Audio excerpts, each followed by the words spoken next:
பீகார் முதலமைச்சர் நிதிஷ்குமார் தனது பதவியை ராஜினாமா செய்தார். இது குறித்த கூடுதல் விவரங்களை வழங்குவதற்காக எமது செய்தியாளர் காவியா இணைப்பில் இருக்கிறார். வணக்கம் காவியா, விரிவான விவரங்களை பதிவு செய்யலாம்.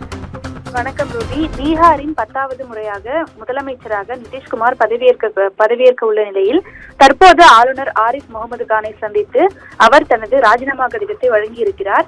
பீகார் சட்டப்பேரவை தேர்தலில் பாஜக தலைமையிலான ஆளும் தேசிய ஜனநாயக கூட்டணியானது 202 இடங்களை கைப்பற்றி அமோக வெற்றி பெற்றது.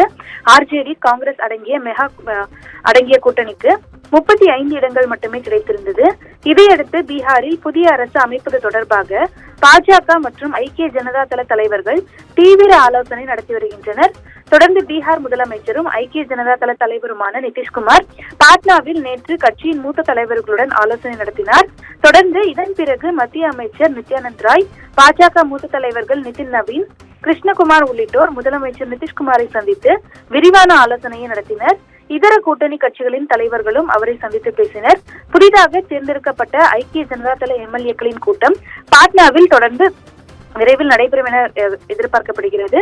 குறிப்பாக தனித்தனியாக, அதாவது ஐக்கிய ஜனதா தளம் மற்றும் பாஜக எம்எல்ஏக்கள் கூட்டமானது நாளை தனித்தனியாக நடைபெறும் என தகவல் என்பது வெளியாகி இருக்கிறது. தொடர்ந்து அதன் பிறகு இந்த நிலையில்தான் ஆளுநர் ஆரிஃப் முகமது கானை தற்போது நிதிஷ்குமார் சந்தித்து தனது ராஜினாமா கடிதத்தை வழங்கியிருக்கிறார்.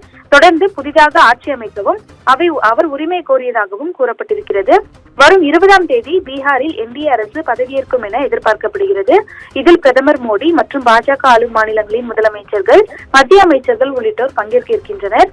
தொடர்ந்து இது குறித்து முன்னதாக பேசிய மத்திய அமைச்சர் சிராக் பஸ்வான், பீகாரில் அடுத்த சில நாட்களில் புதிய அரசு பதவியேற்கும் எனவும் அமைச்சர்கள் யார் என்பது குறித்து நவம்பர் 17ஆம் தேதிக்குள் இறுதி செய்யப்படும் எனவும் அவர் கூறியிருந்தார். இந்த எதிர்பார்ப்புகளுக்கு மத்தியில் தான் நாளை ஐக்கிய ஜனதா தளம் மற்றும் பாஜக கட்சிகளின் எம்எல்ஏக்கள் கூட்டமானது தனித்தனியாக நடைபெற இருக்கிறது. இதனைத் தொடர்ந்து 2 நாட்களில், அதாவது நவம்பர் 20ஆம் தேதி பாட்னாவில் 10வது முறையாக நிதிஷ்குமார் பீகாரின் முதலமைச்சராக பதவியேற்க இருக்கிறார். விரிவான விவரங்களை வழங்கியமைக்கு நன்றி காவியா.